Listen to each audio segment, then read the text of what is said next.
Assalamualaikum, selamat datang di ruang pembelajaran Misha Ada. Good, always happy. Kali ini kita akan membahas wirausaha pengolahan makanan fungsional, yang mana pelajaran hari ini mapel prakarya dan kewirausahaan kelas 12 semester genap. Di video kali ini kita akan mengetahui apa saja yang akan dipelajari dan apa tujuannya. Simak terus ya teman-teman videonya biar gak gagal paham. Pertama, kita akan mempelajari perencanaan wirausaha makanan fungsional yang akan membahas peluang dan tantangan makanan fungsional, model pengolahan sederhana, manfaat kesehatan pangan fungsional, bahan baku yang melimpah. Kedua, sistem pengolahan makanan fungsional, yaitu tentang prinsip pengolahan, konsep pengemasan, dan contoh olahan yogurt. Ketiga, perhitungan harga jual makanan fungsional, di mana kita akan membahas perhitungan biaya investasi, penentuan biaya tetap dan tidak tetap, penentuan harga pokok produksi, dan penentuan harga jual, dan terakhir perhitungan harga laba rugi. Keempat, media promosi makanan fungsional, yaitu membahas media iklan seperti TV, radio, majalah, dan yang lainnya. Kedua, penyebaran brosur atau leaflet dan yang lainnya. Yang ketiga, pameran, bazar, dan yang lainnya. Keempat, presentasi pada komunitas atau perkumpulan. Kelima, atau yang terakhir, penjualan konsinyasi makanan fungsional yang akan membahas 1. Pemilihan warung, toko, outlet. Kedua, pembinaan hubungan kerjasama dengan pasar.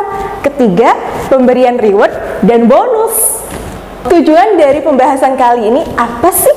Yaitu agar teman-teman mampu menghayati bahwa begitu besar keanekaragaman makanan yang mempunyai manfaat lebih, atau yang disebut dengan makanan fungsional di daerah-daerah di seluruh Indonesia, di mana masing-masing mempunyai ciri khas dan cita rasa yang manfaatnya berbeda. Selanjutnya, dapat menghayati perilaku jujur, percaya diri, mandiri, sikap bekerja keras, gotong royong, bertoleransi, disiplin, bertanggung jawab, kreatif, dan inovatif. Dalam membuat analisis kebutuhan adanya teknologi pengolahan yang baik dan tepat untuk setiap makanan fungsional yang siap untuk dijadikan pilihan dalam berwirausaha. Dan selanjutnya, dapat mendesain dan membuat produk makanan fungsional yang meliputi model atau teknik pengolahan, kemasan atau pelabelan, perhitungan biaya, promosi, sistem penjualan yang akan digunakan. Selanjutnya, agar dapat mempresentasikan peluang dan perencanaan usaha sesuai makanan khas daerah yang diinginkan dengan dilandasi kejujuran dan semangat berwirausaha. Maksudnya, jangan jadi plagiat ya. Pengembangan bisnis meliputi teknik pengolahan, kemasan, promosi, dan pemasaran sesuai dengan produk yang dipilih. Menyajikan simulasi wirausaha pengolahan makanan fungsional berdasarkan analisis pengolahan sumber daya yang ada di daerah sekitarnya. Indonesia sejak dulu sudah dikenal sebagai negara agraris yang kaya akan sumber daya alam. Setiap daerah di Indonesia mempunyai sumber daya alam yang berlimpah dan khas. Kekayaan sumber daya alam ini salah satunya adalah sumber daya untuk memenuhi kebutuhan akan makanan dan minuman bagi manusia. Makanan dan minuman pada dasarnya dikonsumsi untuk memenuhi kebutuhan gizi bagi konsumennya. Tetapi sejak zaman nenek moyang kita dahulu, beberapa di antara makanan dan minuman itu diyakini mempunyai dampak kesehatan bagi penggunanya, yang biasanya masyarakat umumnya menyebut sebagai makanan tradisional. Makanan tradisional adalah makanan yang biasanya dikonsumsi oleh masyarakat tertentu dengan cita rasa khas yang diterima oleh masyarakat tersebut. Bagi masyarakat Indonesia, umumnya amat diyakini khasiat aneka makanan tradisional seperti tempe, bawang putih, madu, kunyit, kencur, jahe, temulawak, asam jawa, sambiloto, daun beluntas, daun salam, cincau, dan beragam yang lainnya. Sejalan dengan perkembangan ilmu dan teknologi, makanan atau minuman yang mempunyai dampak kesehatan disebut dengan makanan fungsional. Definisi makanan fungsional menurut Badan Pengawasan Obat dan Makanan Republik Indonesia biasanya disebut dengan BPOM RI, yaitu makanan fungsional adalah makanan yang secara alamiah maupun yang telah melalui proses mengandung satu atau lebih senyawa yang berdasarkan kajian-kajian ilmiah dianggap mempunyai fungsi-fungsi fisiologis tertentu yang bermanfaat bagi kesehatan serta konsumsi, bagaimana layaknya makanan atau minuman yang mempunyai karakter sensoris serta penampakan, warna, tekstur, dan cita rasa yang dapat diterima oleh konsumen. Sedangkan pola makanan orang Indonesia saat ini, khususnya kaum urban dan suburban, cenderung berlebihan lemak, garam, dan karbohidrat, tapi rendah serat, vitamin, dan mineral, seperti yang ada pada kandungan makanan jenis cepat saji, yang biasa disebut dengan fast food.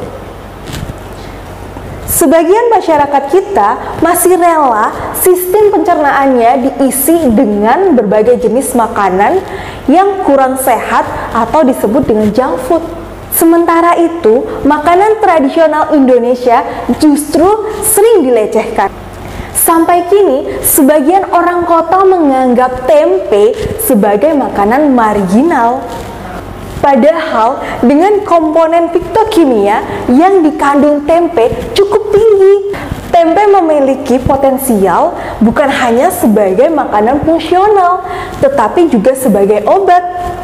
Hippocrates yang banyak dianggap sebagai bapak ilmu kedokteran dunia pernah mengatakan, "Let your food be your medicine and medicine be your food." Hippocrates menyatakan bahwa apabila kita menerapkan pola makan yang sehat, maka yang akan kita makan dapat menunjang kesehatan tubuh sekaligus menepis berbagai macam penyakit. Jenis makanan yang dapat berfungsi sebagai sumber gizi bagi tubuh manusia sekaligus menepis berbagai macam penyakit tersebut sering disebut sebagai makanan fungsional yang biasanya disebut dengan function food, atau sebagian besar pakar menyebutkan smart food sebagai lawan kata dari junk food. Sebenarnya mengkonsumsi makanan tidak lagi semata mempertimbangkan kelezatan dan penampilannya saja, tetapi juga yang terpenting adalah nilai gizi dan pengaruh terhadap kesehatan tubuh. Masyarakat modern yang peduli akan kesehatan menuntut makanannya bukan hanya sebagai pemasok zat-zat gizi dan cita rasa atau pemuas mulut. Harusnya bisa berfungsi juga sebagai menjaga kesehatan dan kebugaran. Bahkan dituntut mampu menyembuhkan suatu penyakit. Ini berarti bahwa makanan harus bersifat fungsional. Seiring dengan makin meningkatnya kesadaran masyarakat akan pentingnya hidup sehat, tuntutan konsumen terhadap bahan makanan juga bergeser.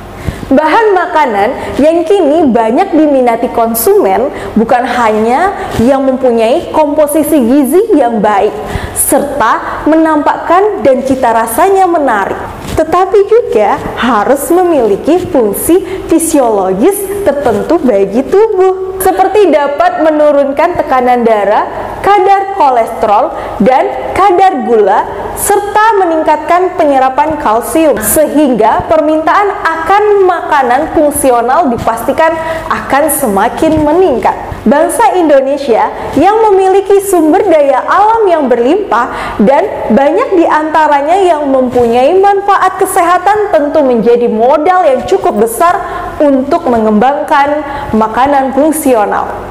Berbagai makanan tradisional yang mempunyai manfaat kesehatan yang ada saat ini bisa diberikan sentuhan teknologi pengolahan atau pengemasan yang baik untuk dapat menghasilkan makanan fungsional yang bernilai tinggi.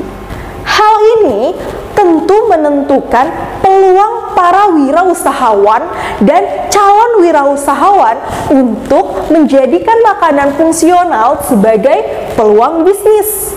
So, kiranya produk makanan fungsional apa yang akan kalian ciptakan? Untuk tahu bagaimana cara membuat perencanaan usaha pengolahan makanan fungsional, mari tonton video selanjutnya. Sekian dulu video kali ini. Sampai jumpa di video selanjutnya. Assalamualaikum warahmatullahi wabarakatuh.